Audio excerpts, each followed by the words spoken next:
Welcome back, guys, for another episode of my QPR career on FM15. And we are heading into a brand new month, the month of May, which means the end of the season. We've only got a handful of fixtures left in the Premier League, and of course we've got the FA Cup final to play against Norwich. We found out that Norwich had beaten Crystal Palace in the previous episode in the other semi-final of the FA Cup, so we've got the FA Cup final to look forward to, and I'm feeling pretty confident that we can win that piece of silverware this season. It'd be a nice way to end on a high, if you will. And we've also got the end of month awards coming up very soon. I've just got to hit continue and we should be able to see them. Matt, a hotly tip for English Footballer of the Year. That reminds me, guys, in this episode, Manchester United are in town as they make the journey to Loftus Road.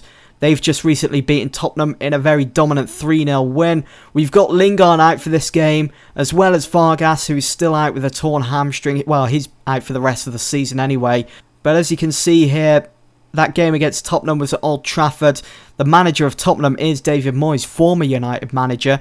They drew against Everton, won against Swansea. They beat Liverpool in the Capital One Cup, so they've already won that. And they got there by beating City twice in the semi-finals of that competition. Now, earlier in the season, where we played them at Old Trafford, we lost 5-0. It was such a huge loss to QPR. We were poor on the day. You can see that we only saw 38% of the ball. Falcao, Rooney, Van Persie, Rojo, they were all fantastic in that game for United. Fellaini getting a yellow card to his name. And also Falcao did pick up an injury, so he couldn't go on to score more goals in that game. But as the season's gone on, times have changed. QPR are certainly looking a lot more confident. Now, here we go. Hazard has claimed the Player of the Month, with Diego Costa and Danny Welbeck coming in second and third. Luke Shaw has won the Young Player of the Month. I thought maybe Jesse Lingard would have got that award, but maybe not. And the Goal of the Month goes to Radamel Falcao from Manchester United in that game against Everton, which ended a 1-1. And we're going to have a look at that goal now. What makes it so special? Just generate the match report and we're going to find out why that goal has won the Goal of the Month. So here we go. I'm just going to change the camera. Don't want to see in too deep. There we go. So Tim Howard taking a free kick. He boots it upfield. And it's Falcao here. Oh, no way. He strikes it from the halfway line. It was definitely on the halfway line. Let's rewind. And let's get another angle on this goal. That was beautiful. That's sublime. Catching Tim Howard off his line. Oh, that is marvellous from Falcao. Let's hope he's not in that type of form when we face them in a minute. And it was Jordi Gomez and Avedo that came in second and third. Now Mourinho comes in first for the Manager of the Month award. And Man City's Unai Emery comes in second and Arsene Wenger in third. Shame there was nothing to do with QPR though.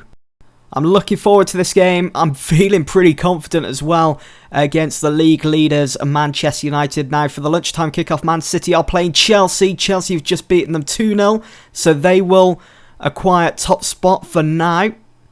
They've got a 3-point lead over Manchester United, and we're close behind with Man City. So 5th spot is still possible, still mathematically possible if we can win here today at home against Manchester United. It's going to be a tough ask, but we are in good form at the moment. Morale is pretty decent, and I think we might be able to get something. We have got a hindrance, though, with Jesse Lingard being ineligible because, of course, he is on loan from Manchester United. So Matt Phillips comes onto the bench, and I will also put Tarat on there as well in place of Cole Henry. Christian Trash is okay, I think, on the bench. I will definitely... No, you know what? Oh, I don't know what to do. Shall I start Rio against his former side? I will. I'll go for the experience there. But then again, Corcoran and Noah have been pretty solid at the back, so I will bring in Corcoran instead of a Noah. We'll drop a Noah down to the bench. Young will start in the first team, and so will Matt Phillips in place of Isla. And I think that is my team then to take on Manchester United. Just want to check our mentality. Maybe I'll leave it attacking for now. Or shall I... I'll switch it to counter because we've been pretty decent on the counter. Even when playing at home. And that should be it. I think I'm ready to submit the team. The bench is looking strong. Rio at the back. Okay, let's do it. Let's submit the team. Let's go take on Manchester United at Loftus Road in today's Premier League game at 3 o'clock. Obviously, United considered favourites for this game. They do have a game in hand over United. This is what they're playing. If they win, they will go level on points with Chelsea, but they will go top because of goal difference. I'm just hoping it's not going to be the same case as it was earlier in the season at Old Trafford, where it ended 5-0 to Manchester United. I'm hoping that we can at least try and get ahead of United in this game, or at least try and score against them. It's going to be difficult, and we have looked good in training. Now, Van Gaal, as we can see with United's lineup, they've got Shaw, Vertonghen signed for them, Chris Smalling, Raphael, De Gea in goal. They've got Herrera, Fletcher and Bradley in central midfield, Mata in that number 10 role, and Falcao and Rooney up front. Michael Bradley is from the good old US of A. Seems to be a bit of a decent signing there from Van Gaal. It's a weird one. They've got a strong bench as well with Young, Jones, Fellaini, all there ready to be picked. And we're just going to use up all the instructions there for both Rooney and Falcao. Can't take the risk of just leaving it at that. So, team talk, we owe United after that last result. Let's just mop it with the midfielders. Let's try and get a good reaction from them, because they're the ones that are going to be battling out, trying to create something for our team today. I'm just going to switch to 2D as well. There we go. Classic view on Football Manager 2015. Now, I keep forgetting to do this. I don't want wing backs for this game. Run at defence. It's what I did in the FA Cup semi-final against Chelsea, the West London derby there. We won. It's what I did in my previous game against Newcastle, and we won that. It's what I did against Liverpool as well earlier in the season, where we absolutely dominated them. You fool the opposition's manager into thinking that you're going to be playing with wing-backs, but in fact you're going to be playing with full-backs. And Falcao, with a shot on his right foot there, puts it over. I'm going to stay more disciplined here, because we're opening up too much down this right side for United to work in. Leroy Fer finds Sandro, who can hit them much. Oh, looking for that top left-hand corner. It's happened before in the past. Couldn't beat De Gea, though, on this occasion, as the game is still 0-0. Just 7 minutes gone. Rooney, Manchester United pressing. Oh, nicely won there by Colker. And we're on the move again. Austin to Bent. Bent has now got his first team spot for QPR after putting in some tremendous performances. Obviously coming in to replace Eduardo Vargas, and it's 1-0 to Manchester United. 11 minutes gone, and it's that man again, Radamel Falcao, with his 30th league goal of the season, punishing QPR for the second time this season. Fletcher with the shot, Adrian with the save, and there was no one there to stand in Falcao's way. So you're going to try and encourage the team to push on. They are looking frustrated. They're looking motivated now, which is good. Oh well, Jordan Much is. Oh no, they've got another set piece United Matter to take. So I'm going to bring in the wing backs now, and I'm going to see what we can do if we switch that to attacking. The fullbacks, it didn't really fool Van Gaal this time. I should have known. Right, Mata whips in a cross from the corner. Bradley, who's been on form, on fire for United. It's Bradley. Oh, it's 2-0 United. Oh, it's so unfair. So unfair. I felt as though we've been okay in this first half. We've just failed when it comes to that 6-yard box. We haven't been able to lock it down. Falcao. It's going to be a very long day, I think. Oh, and it's Rooney. Puts it wide. Oh, it's going to be a goal kick. Oh, I hate seeing my players' body language like that. Being frustrated. It's going to hinder our performance. We're coming up to half-time. At least we're not losing by 3 or 4 goals. I think at half-time earlier in the season at Old Trafford it was 3 or 4-0. At least that's not the case this time around. And that was a good reaction as well. Giving the team a good old bollocking in the dressing room. Giving them the hairdryer treatment. And we are pressing. Darren Bent going for goal. You're never going to beat De Gea from there. No chance. Rio has picked up a knock. Oh dear. Against his former side. Has he really picked up a knock though? Or is he just wanting out of this game? Come on, Fur, after that. Bradley gets to it instead. Shouldn't be losing the ball there. It's going to cost us. No! Oh, what a block there. It's still 2-0, but it is a corner. Right, I'm going to bring on a Noah, take off Rio, switch those two around. And I'll bring on Isla as well. For Matt Phillips, who isn't getting the job done today. Very poor from him. I think it was Matt Phillips, actually, that was battling with Bradley to try and get to that ball. He should have had it in his possession. We should have been attacking United. We could be right back in this game now. But no, it's still 2-0. Herrera, Rooney. It's back to a Herrera again. And that was... Oh, it took a deflection. It's going to be another corner for United. There's no sign from us whatsoever. Trying to encourage the team again. We're coming up to the hour mark now. Here we go. We've got a throw. Young. Oh, what on earth are you doing? Straight back to her now. Sandro. Much. Hoylett. Try and keep hold of the ball, please. Hoylett finds Bent. He's lost the ball. Back to De Gea, who clears it, but we've still got possession. This is good. Bent through for Hoylett. Yes! We're right back in it. It's 2-1. Should really be collecting the ball and getting it on that spot to get the game going again instead of celebrating. Because we've got a chance now of coming away from this game with a point.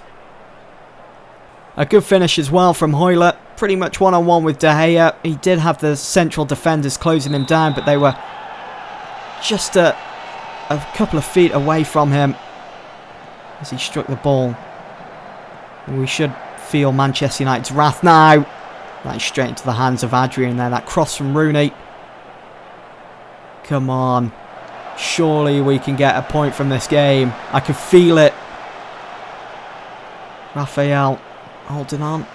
Bradley, Herrera, Mata. Up to Falcao. Finds Bradley again. Look at the space. We've given Raphael. He's in. Oh, it's hit the crossbar. And it's Adrian that collects the ball. We've got away with that one then. The game certainly would have been out of sight if they had got a third there. Shall we take the risk in going overload? I feel as though there's something there. I mean, look how we're controlling possession at the moment. Take more risks. Come on, lads. We can get a point here. Falcao. Rooney. Bradley again. Finds Mata. Looking for that bottom corner. It's Adrian again with a good save. Bradley offside. Right, I'm going to... Oh no, Hoylett's picked up a knock. That is not good news. What I do want to do here first... We've got Trash, Tarat and Bobby Zamora available. Drop these wing-backs to full-backs. And I'm not sure whether I should bring on Tarat for Hoylett. Shall I? You know what? No. I think Hoylett might be able to run this one off. Hopefully he can. It's a yellow card for Jordan Much. We are going overload at the moment. 3-1 to Liverpool. Oh no, this is not good. Because they're going to close that gap now to 2 points. As they were 5 points behind us before this game kicked off. Isla with a throw. Can we get a point from this game? Sandro in space! Come on, Austin! No! Oh!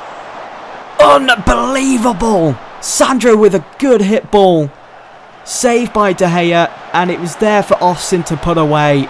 And he couldn't do that. He had 2 chances as well. Unbelievable. Come on. Oh, what are you doing? You're dilly-dallyo now with the ball. Isla. It's cleared. The ref's going to blow his whistle any second. Surely he's not going to give us another chance, is he? Isla whips it in. Hoylett. Oh, he just can't keep it in. Oh, so unfortunate. I felt as though we really deserved something from this game. Whether it just be a point, I would have been happy with that. I thought we played really well today. Yes, we didn't have as many shots. And we didn't have much possession. But they just felt as though there was something in this game for us. That's so unfortunate. United will take top spot, level on points with Chelsea now in the league. But they are top by goal difference. And, oh, this is a bit of a blow now, isn't it? Junior Hoylett out for 4 weeks. I'm going to leave that to the physio.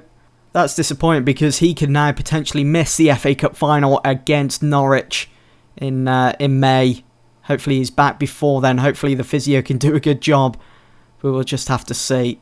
It's not my place to mention about Paul Lambert's job. I'm going to say there's interest as well in Chris Smalling from us. I think Chris Smalling would be a decent signing for QPR. Whether we could get our hands on him or not, I'm not sure. We'll have to see what the summer brings. I'll stay neutral for this one. I hope to be able to sit down and discuss things thoroughly with him about Chris Smalling. Looks like he wants to get rid of him, offload him from United. Can you explain Charlie Austin's bad day in front of goal? He should have made it 2-2. Those 2 chances he had, but De Gea was just too good. Was it unfortunate to come up against Michael Bradley in that sort of form today? I thought he played well, but not as well as 5 or 6 other players on the pitch. So you can see that Palace have got Arsenal to play still. Liverpool won 3-1. They have closed that gap. And Arsenal have just lost 4-2 to Crystal Palace. Oh my god.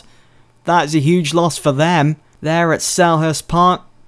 You can see that I have interest in Smalling. It would be a good signing, I think, for QPR. Anyway, I'm going to end the episode there, guys. Hope you've enjoyed, and I'll see you all in the next one. Thanks for watching.